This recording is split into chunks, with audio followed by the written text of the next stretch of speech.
तो दोस्तों fourth semester का जो लास्ट पेपर है उसकी वीडियो आ गई है सैम्पल पेपर की, जिसका कोड है 4007।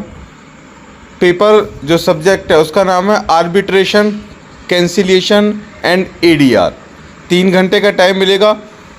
फोर्थ सेमेस्टर एग्जामिनेशन जून 2024 का ये पेपर है। ठीक है, हमारी तरफ से जो गेसिंग पेपर होता है वो पहला जो नोट है वो है कि attempt all the sections as per instructions. सभी जितने भी क्वेश्चंस हैं यहाँ पर फर्स्ट सेक्शन में, मतलब सेक्शन ए में, वो सभी के सभी आपको सॉल्व करने हैं। क्वेश्चन इस तरह से है। पहला क्वेश्चन है डिफाइन जूरिस्डिक्शन, क्षेत्राधिकार को परिभाषित कीजिए।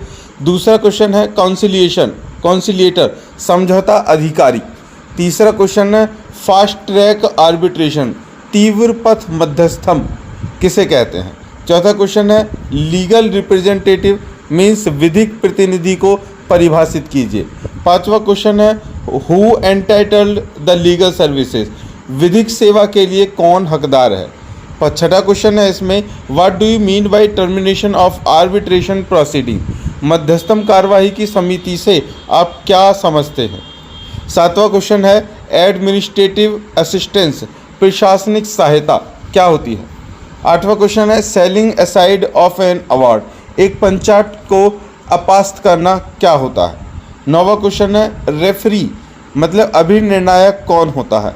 और 10वां क्वेश्चन है लोक अदालत मतलब एडीआर को परिभाषित कीजिए। हालांकि लोक अदालत वाला जो क्वेश्चन है वो आपको शॉर्ट और लॉन्ग में भी देखने के लिए मिल सकता है। अब सेक्शन 2 की तरफ हम चलते हैं। सेक्शन 2 में यहाँ पर 5 क्वेश्चन दे रखे हैं जो आपको पेपर में देखने के लिए मिलेंगे। इनमें से 3। पहला क्वेश्चन है difference between arbitration and conciliation, मतलब मध्यस्थम एवं समझौते में अंतर स्थापित कीजिए। या और मध्यस्थम तथा सुलह अधिनियम 1996 के प्रमुख लक्षण क्या हैं वर्णन कीजिए। What are the salient features of arbitration and conciliation act 1996 discuss करना है। या फिर सुलह निपटारा करार पर चर्चा कीजिए। Discuss the conciliation settlement agreement. यह है क्वेश्चन, मतलब कि यहाँ पर एक ही क्वेश्चन है लेकिन 3 अलग अलग तरीके से पूछा गया है, तो आप बिल्कुल भी इसमें कंफ्यूज ना हो। दूसरा क्वेश्चन है what is the importance of arbitration clause in a contract deed, संविदा पिड़लेख में मध्यस्थम खंड का क्या महत्व है। और who is conciliator, who is he appointed, अवरंजक कौन होता है, उसकी नियुक्ति कैसे की जाती है। कॉन्सिलिएटर का मतलब है यहाँ से अवरंजक। अवरंजक भी क्वेश्चन आ सकता है आपको वेरी शॉर्ट में भी और शॉर्ट में भी। चौथा क्वेश्चन है what is Geneva convention award, Geneva अभिसमय पंचाट क्या है, टिप्पणी कीजिए। या और इस तरह से भी पूछा जा सकता है कि न्यूयॉर्क अभिसमय पंचाट के अंतर्गत विदेशी पंचाट क्या है, विदेशी पंचाट कब बाह्यकारी है, एक विदेशी पंचाट की प्रवर्तन के साक्ष्य की व्याख्या कीजिए। What is foreign award under New York convention award, when the foreign award is binding, explain the evidence for the. ये थोड़ा सा कट गया इंग्लिश का, लेकिन इतना ही समझ लीजिए। आगे है, अब हम सेक्शन सी की तरफ चल रहे हैं जो लॉन्ग क्वेश्चंस हैं, आपको 60 नंबर दे करके जाएगा। इसमें पहला लॉन्ग क्वेश्चन है कि लोक अदालत द्वारा दिए गए निर्णय वैकल्पिक वाद प्रणाली का एक बहुत प्रभावी प्रकार है, इसको समझाइए। The settlement made by Lok Adalat has been proved as one of the very effective alternate dispute system, इस पर कमेंट करना है। या फिर ये क्वेश्चन ऐसे ही पूछा जा सकता है कि लोक अदालत शीघ्र एवं सुलभ न्याय का पर्यायवाची है, इन अदालतों को और अधिक प्रभावी बनाने हेतु क्या कदम उठाए जाने चाहिए। Lok Adalat is synonym of the cheap and speedy justice, what steps should be taken to make this Adalat more effective.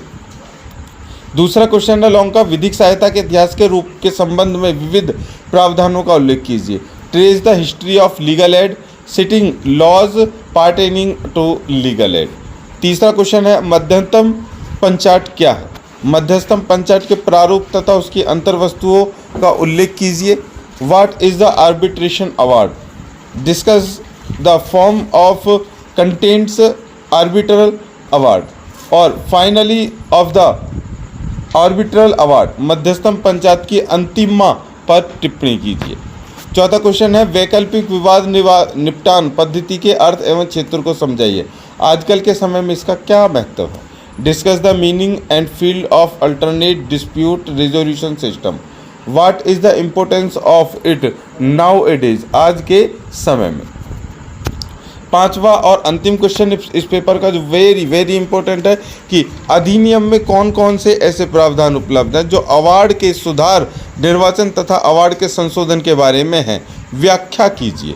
What provisions exist in the act for making any correction, interpretation and amendment of an award. Experience को करना है। तो दोस्तों ये हमारा paper है, यहाँ से हमारा गेसिंग पेपर जो आपको 100% पेपर में देखने के लिए मिलेगा, जो 4007 का होगा। इसकी सोल्यूशन वीडियो जो है वो हमारी प्लेलिस्ट में आपको जा करके मिल जाएगी 4007 के नाम से। सभी के सारे सोल्यूशन वहाँ अवेलेबल हैं। तो जल्दी से जाइए और पूरी प्लेलिस्ट को कंप्लीट कर लीजिए। हम मिलते हैं नेक्स्ट पेपर के साथ में। इस वीडियो को ज़्यादा से ज़्यादा लोगों पर दोस्तों शेयर कर दीजिए ताकि सभी इसका लाभ उठा सकें। मिलते हैं नेक्स्ट वीडियो के साथ, तब तक के लिए जय हिंद।